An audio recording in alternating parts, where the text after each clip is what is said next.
Hooking it up with the pre-rinse before I put the foam on it.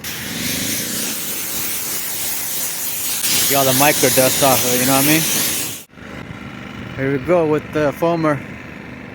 Start with the front, go to the sides, and then work my way around. Here we go.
Got my microfiber towel from Harbor Freight, $8.99 on Father's Day.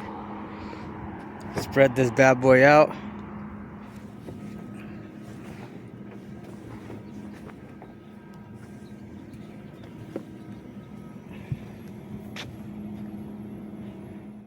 Hook up the Meguiar's Hot Shine tire coating. 1 or 2 rounds does the job, man. Check this out. Nice little shine. Alright, so before I wrap it up, I always like to spray it down with some ceramic spray, CMX, Mothers. I don't put too much, just a couple sprays. Swipe it off. Make sure you get all that residue off. And